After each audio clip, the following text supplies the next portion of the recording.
श्रीमान नरेंद्र मोदी जी।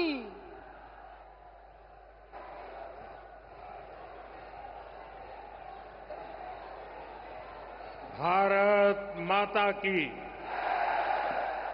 भारत माता की, भारत माता की। थाने सगळाने राम राम। राजस्थान के राज्यपाल हरिभाऊ बागड़े जी, यहां के लोकप्रिय मुख्यमंत्री श्रीमान भजनलाल जी, पूर्व मुख्यमंत्री बहन वसुंधरा राजे जी, केंद्रीय कैबिनेट के मेरे साथी अश्विनी वैष्णव जी, अर्जुन राम मेघवाल जी, राजस्थान की उप मुख्यमंत्री दिया कुमारी जी, प्रेमचंद जी, राजस्थान सरकार के अन्य मंत्रीगण, संसद में मेरे साथी मदन राठौड़ जी, अन्य सांसद और विधायकगण और मेरे प्यारे भाई और बहनों, आप सभी यहां इतनी विशाल संख्या में आए हैं और इतनी भयंकर गर्मी के बीच, और आज इस कार्यक्रम से देश के 18 राज्य और केंद्र शासित प्रदेशों से भी लाखों लोग ऑनलाइन आज यहां हमारे साथ जुड़े हैं। अनेक राज्यों के राज्यपाल, मुख्यमंत्री, लेफ्टिनेंट गवर्नर, अन्य जनप्रतिनिधि आज हमारे साथ हैं। मैं देश भर से जुड़े सभी महानुभावों का, जनता जनार्दन का अभिनंदन करता हूं। भाइयों और बहनों, मैं यहां पर करणी माता का आशीर्वाद लेकर आपके बीच आया हूं। करणी माता के आशीर्वाद से विकसित भारत बनाने का हमारा संकल्प और मजबूत हो रहा है। थोड़ी देर पहले विकास से जुड़ी 26,000 करोड़ रुपए की परियोजनाओं का यहां शिलान्यास और लोकार्पण हुआ है। मैं इन परियोजनाओं के लिए देशवासियों को, राजस्थान के मेरे भाई बहनों को बहुत बहुत बधाई देता हूं। साथियों, विकसित भारत बनाने के लिए आज देश में आधुनिक इंफ्रास्ट्रक्चर बनाने का बहुत बड़ा महायज्ञ चल रहा है। हमारे देश की सड़कें आधुनिक हो, हमारे देश के एयरपोर्ट आधुनिक हो, हमारे यहां रेल और रेलवे स्टेशन आधुनिक हो, इसके लिए पिछले 11 साल में अभूतपूर्व गति से काम किया गया है। आप कल्पना कर सकते हैं, इंफ्रास्ट्रक्चर के इन कामों पर देश पहले जितना पैसा खर्च करता था, आज उससे 6 गुना ज्यादा पैसा खर्च कर रहा है। 6 गुना ज्यादा। आज भारत में हो रहे इन विकास कार्यों को देखकर दुनिया दुनिया भी हैरान है।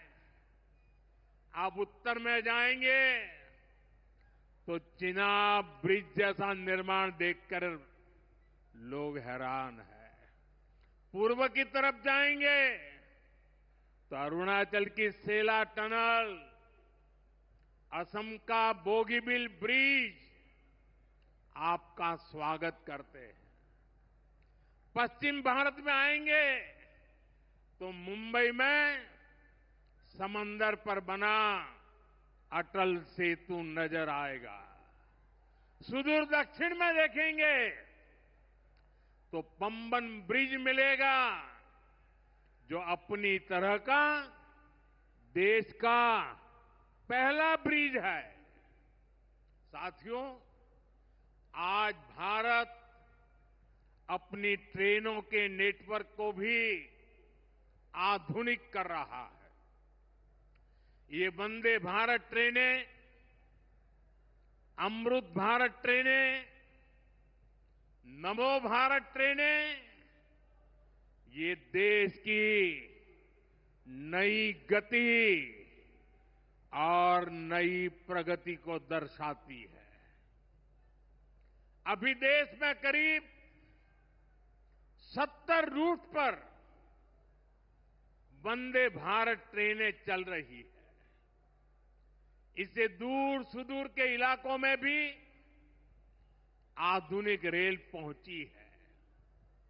बीते 11 साल में सैकड़ों रोड ओवरब्रिज और रोड अंडरब्रिज का निर्माण किया गया है। 34,000 किलोमीटर से ज्यादा के नए रेल ट्रैक बिछाए गए हैं। अब ब्रॉडगेज लाइनों पर मानव रहित क्रॉसिंग, वो बात इतिहास बन चुकी है, खत्म हो चुकी है। हम मालगाड़ियों के लिए अलग से स्पेशल पटरियां, डेडिकेटेड फ्रेट कॉरिडोर का काम भी तेजी से पूरा कर रहे हैं। देश के पहले बुलेट ट्रेन प्रोजेक्ट पर काम चल रहा है और इन सबके साथ ही हम एक साथ देश के करीब 1300 से अधिक रेलवे स्टेशनों को भी आधुनिक बना रहे हैं। साथियों, आधुनिक हो रहे इन रेलवे स्टेशनों को देश ने अमृत भारत स्टेशन का नाम दिया है। आज इनमें से 100 से अधिक अमृत भारत स्टेशन बनकर के तैयार हो गए हैं।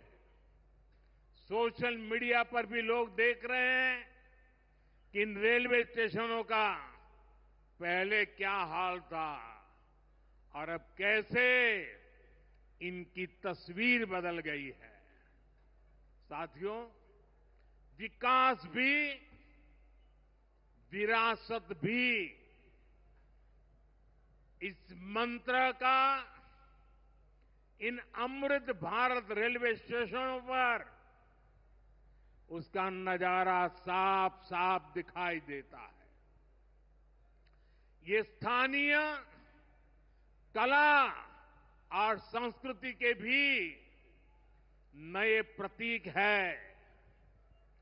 जैसे राजस्थान के मांडलगढ़ रेलवे स्टेशन पर महान राजस्थानी कला संस्कृति के दर्शन होंगी। बिहार के थावे स्टेशन पर मां थावे वाली के पावन मंदिर और मधुबनी चित्रकला को दर्शाया गया है। मध्य प्रदेश के ओरछा रेलवे स्टेशन पर आपको भगवान राम की आभा का एहसास होगा। श्रीरंगम स्टेशन का डिजाइन भगवान श्री रंगनाथ स्वामी जी के मंदिर से प्रेरित है। गुजरात का डाकोर स्टेशन रणछोड़ राय जी से प्रेरित है। तिरुवन्नामलई स्टेशन द्रविड़ वास्तुकला के अनुसार डिजाइन किया गया है। बेगमपट स्टेशन पर आपको काकतीय साम्राज्य के समय का आर्किटेक्चर देखने को मिलेगा। यानी हर अमृत स्टेशन पर आपको भारत की हजारों साल पुरानी विरासत के दर्शन भी होंगे। ये स्टेशन हर राज्य में टूरिज्म को भी बढ़ावा देने के माध्यम बनेंगे, नौजवानों को रोजगार के नए मौके देंगे। और मैं उन शहर के नागरिकों को, रेलवे में यात्रा करने वाले पैसेंजर से प्रार्थना करूंगा, ये सारी संपत्ति के मालिक आप हैं।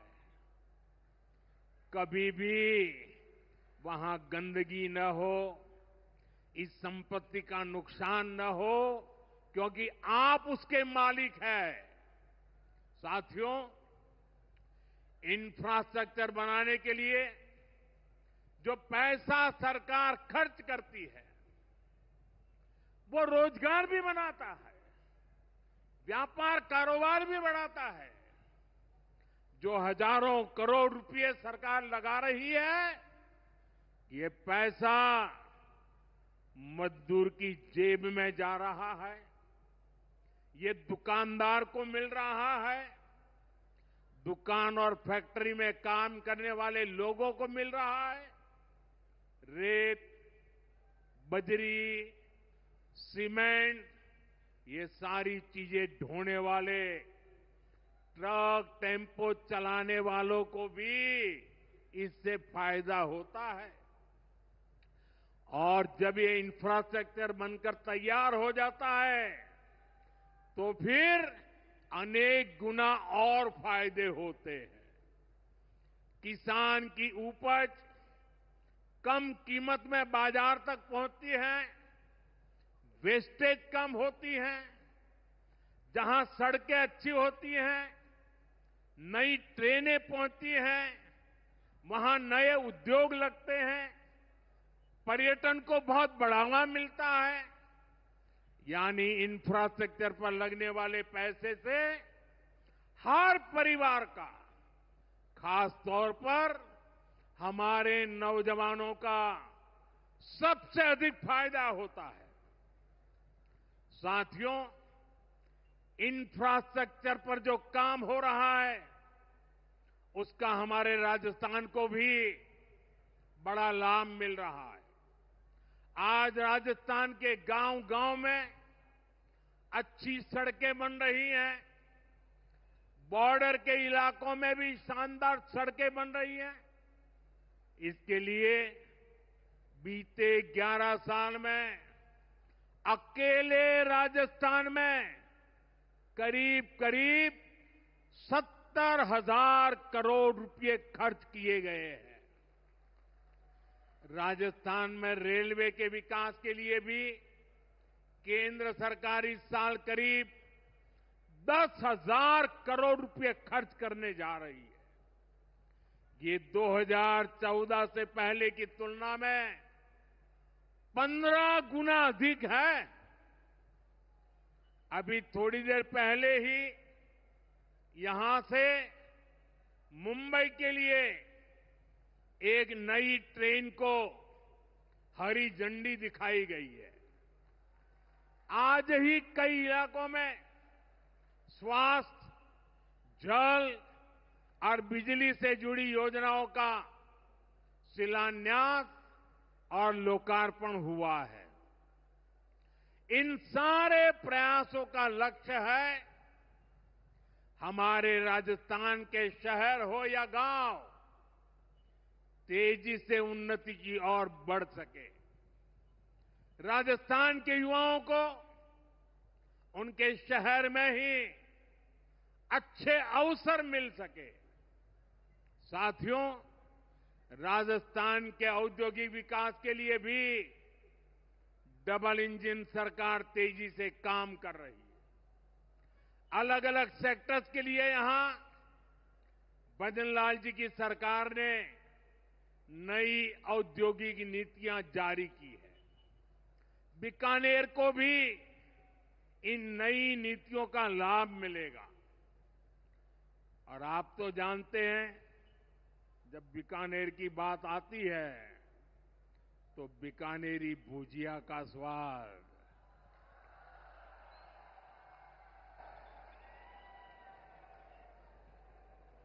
और बीकानेरी रसगुल्लों की मिठास,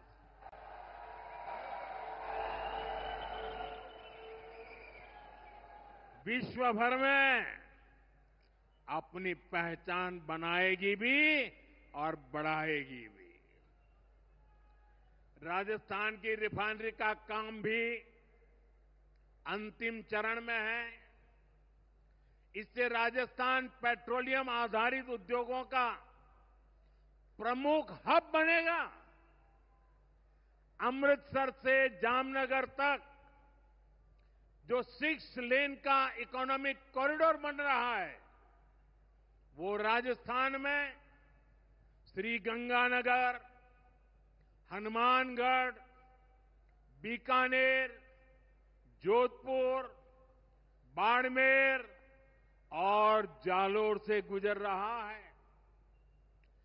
दिल्ली मुंबई एक्सप्रेसवे का काम भी राजस्थान में लगभग पूरा हो गया है। कनेक्टिविटी का ये अभियान राजस्थान में औद्योगिक विकास को नई ऊंचाई पर ले जाएगा। साथियों, राजस्थान में पीएम सूर्यघर मुफ्त बिजली योजना भी तेजी से आगे बढ़ रही है। इस योजना से राजस्थान के 40,000 से ज्यादा लोग जुड़ चुके हैं। इससे लोगों का बिजली बिल 0 हुआ है और लोगों को सोलर बिजली पैदा करके कमाई का नया रास्ता भी मिला है। आज यहां बिजली से जुड़े कई प्रोजेक्ट का शिलान्यास और लोकार्पण हुआ है। इनसे भी राजस्थान को और ज्यादा बिजली मिलेगी। बिजली का बढ़ता उत्पादन भी राजस्थान में औद्योगिक विकास को नई गति दे रहा है। साथियों, राजस्थान की ये भूमि रेत के मैदान में हरियाली लाने वाले महाराजा गंगा सिंह जी की भूमि है। हमारे लिए पानी का क्या महत्व है, यह इस क्षेत्र से बेहतर भला कौन जानता है। हमारे बीकानेर, श्रीगंगानगर, हनुमानगढ़, पश्चिम राजस्थान के ऐसे अनेक क्षेत्रों के विकास में पानी का बहुत बड़ा महत्व है। इसलिए एक तरफ हम सिंचाई परियोजनाओं को पूरा कर रहे हैं और साथ ही नदियों को जोड़ रहे हैं। पार्वती, काली सिंध, चंबल लिंक परियोजना से राजस्थान के अनेक जिलों को लाभ होगा। यहां की धरती, यहां के किसानों को फायदा होगा। साथियों,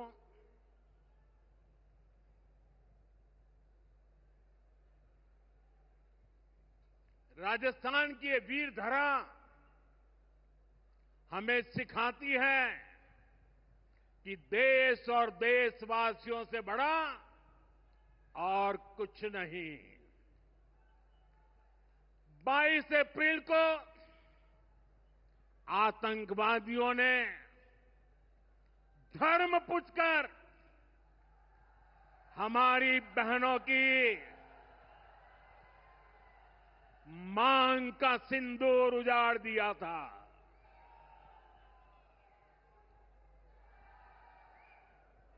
वो गोलियां पहलगाम में चली थी, लेकिन उन गोलियों से 140 करोड़ देशवासियों का सीना छलनी हुआ था।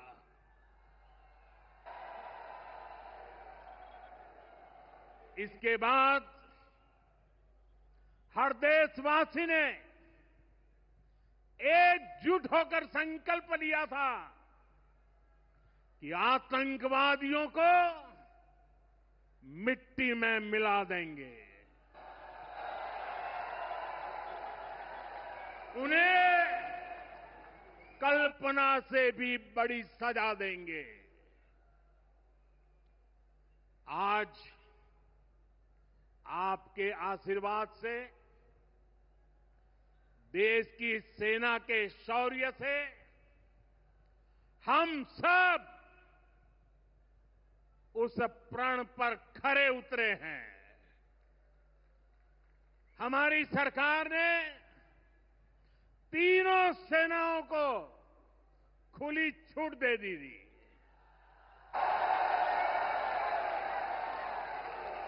और तीनों सेनाओं ने मिलकर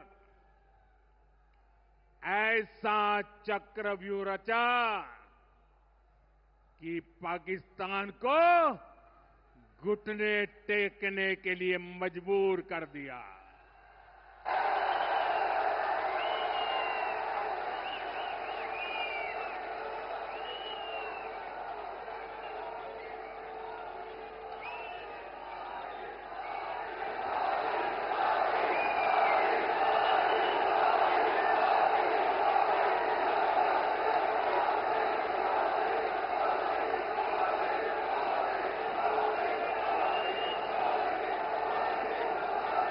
साथियों,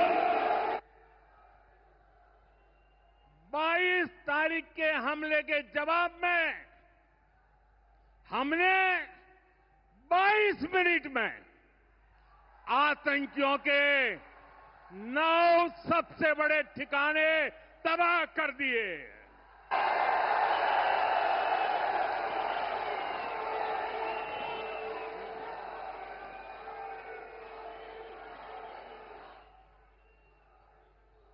दुनिया ने और देश के दुश्मनों ने भी देख लिया कि जब सिंदूर बारूद बन जाता है तो नतीजा क्या होता है।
वैसे साथियों,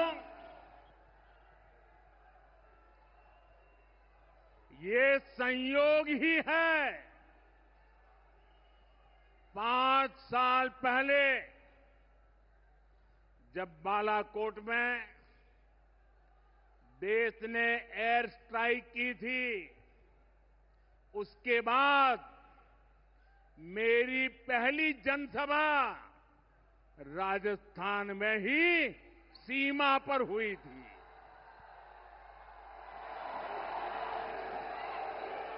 वीर भूमि का ही ये तप है कि ऐसा संयोग बन जाता है।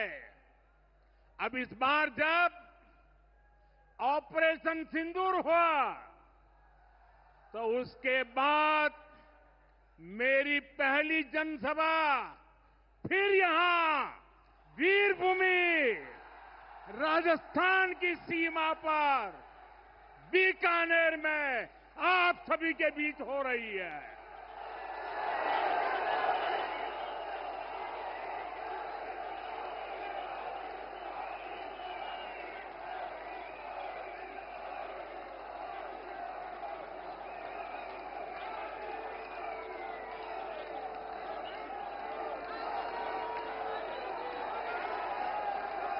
साथियों, चूरू में मैंने कहा था, एयर स्ट्राइक के बाद मैं आया था, तब मैंने कहा था, सौगंध मुझे इस मिट्टी की, मैं देश नहीं मिटने दूंगा, मैं देश नहीं झुकने दूंगा।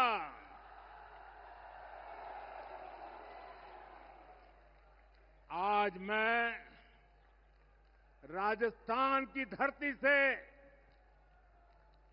देशवासियों से बड़ी नम्रता के साथ कहना चाहता हूं, मैं देश के कोने कोने में जो तिरंगा यात्राओं का हुजूम चल रहा है,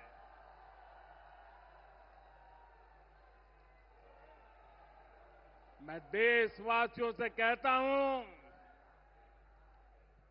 जो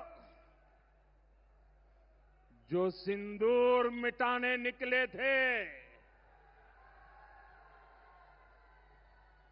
जो सिंदूर मिटाने निकले थे, उन्हें मिट्टी में मिलाया है।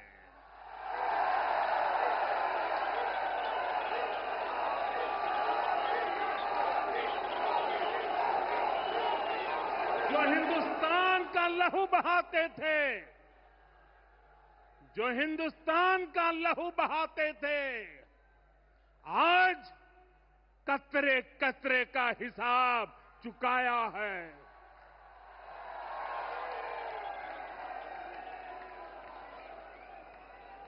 जो सोचते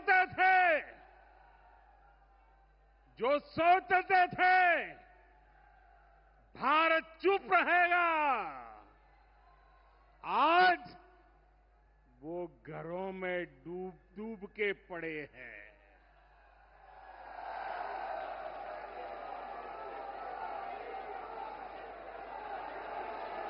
जो अपने हथियारों पर घमंड करते थे,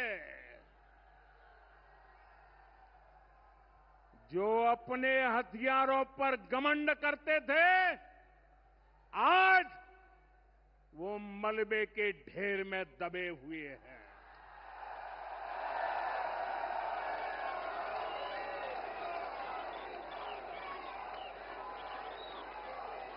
मेरे प्यारे देशवासियों, ये शोध प्रतिशोध का खेल नहीं, ये शोध प्रतिशोध का खेल नहीं, ये न्याय का नया स्वरूप है।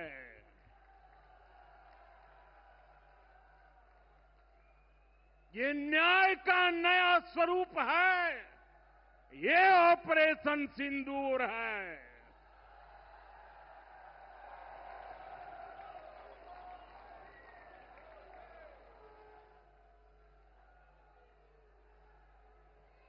ये सिर्फ आक्रोश नहीं है, ये सिर्फ आक्रोश नहीं है, ये समर्थ भारत का रौद्र रूप है। ये भारत का नया स्वरूप है।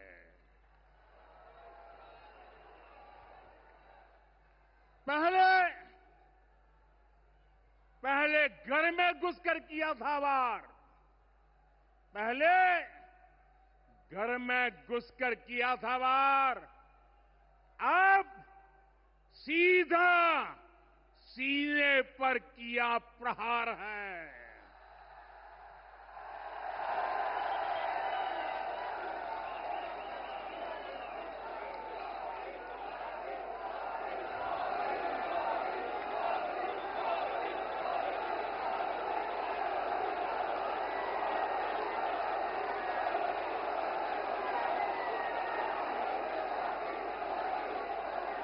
आतंक का फन कुचलने की,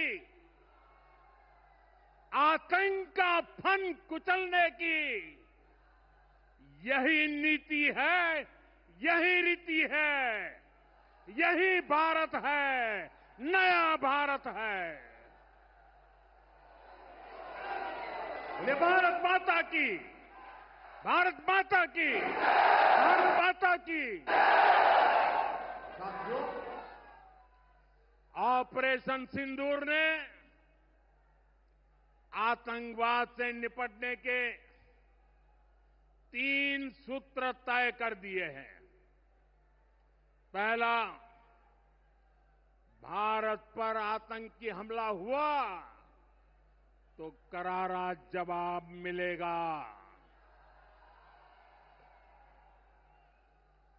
समय हमारी सेनाएं तय करेगी, तरीका भी हमारी सेनाएं तय करेगी और शर्तें भी हमारी होगी। दूसरा, एटम बम की गीदड़ बप्तियों से भारत डरने वाला नहीं है। और तीसरा, हम आतंक के आकाओं और आतंकी सरपरस्त सरकार को अलग अलग नहीं देखेंगे, उन्हें अलग अलग नहीं देखेंगे, उन्हें एक ही मानेंगे। पाकिस्तान का ये स्टेट और नॉन स्टेट एक्टर वाला खेल अब नहीं चलेगा। आपने देखा होगा, पूरी दुनिया में पाकिस्तान की पोल खोलने के लिए हमारे देश के 7 अलग अलग प्रतिनिधिमंडल पूरे विश्व भर में पहुंच रहे हैं। और इसमें देश के सभी राजनीतिक दलों के लोग हैं, विदेश नीति के जानकार हैं, गणमान्य नागरिक हैं। अब पाकिस्तान का असली चेहरा पूरी दुनिया को दिखाया जाएगा। साथियों, पाकिस्तान भारत से कभी सीधी लड़ाई जीत ही नहीं सकता। जब भी सीधी लड़ाई होती है तो बार बार पाकिस्तान को मुंह की खानी पड़ती है। इसलिए पाकिस्तान ने आतंकवाद को भारत के खिलाफ लड़ाई का हथियार बनाया है। आजादी के बाद पिछले कई दशकों से यही चला आ रहा था। पाकिस्तान आतंक फैलाता था, निर्दोष लोगों की हत्याएं करता था, भारत में डर का माहौल बनाता था। लेकिन पाकिस्तान एक बात भूल गया, अब मां भारती का सेवक मोदी यहां सीना तान कर खड़ा है।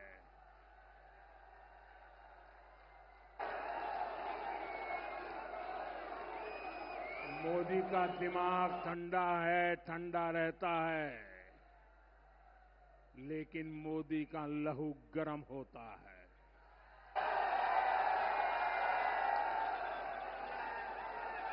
और अब तो मोदी की नसों में लहू नहीं, गरम सिंदूर बह रहा है।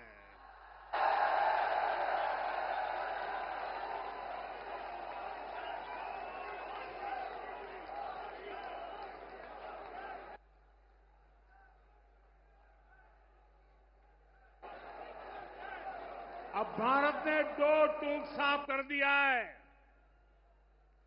हर आतंकी हमले की पाकिस्तान को भारी कीमत चुकानी पड़ेगी और ये कीमत पाकिस्तान की सेना चुकाएगी, पाकिस्तान की अर्थव्यवस्था चुकाएगी।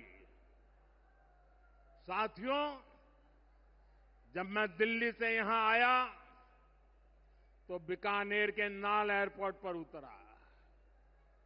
पाकिस्तान ने इस एयरबेस को भी निशाना बनाने की कोशिश की थी, लेकिन वो इस एयरबेस को रत्ती भर भी नुकसान नहीं पहुंचा पाया। और वहीं यहां से कुछ ही दूर सीमा पार पाकिस्तान का रहीम यार खान एयरबेस है। पता नहीं आगे कब खुलेगा। आईसीयू में पड़ा है। भारत की सेना के अचूक प्रहार ने इस एयरबेस को तहस नहस कर दिया है। साथियों, पाकिस्तान के साथ न ट्रेड होगा न टॉक। अगर बात होगी तो सिर्फ पाकिस्तान के कब्जे वाले कश्मीर की, पीओके की। और अगर पाकिस्तान ने आतंकियों को एक्सपोर्ट करना जारी रखा तो उसको पाई पाई के लिए मोहताज होना होगा। पाकिस्तान को भारत के हक का पानी नहीं मिलेगा। भारतीयों के खून से खेलना पाकिस्तान को महंगा पड़ेगा। ये भारत का संकल्प है और दुनिया की कोई ताकत हमें इस संकल्प से डिगा नहीं सकती है।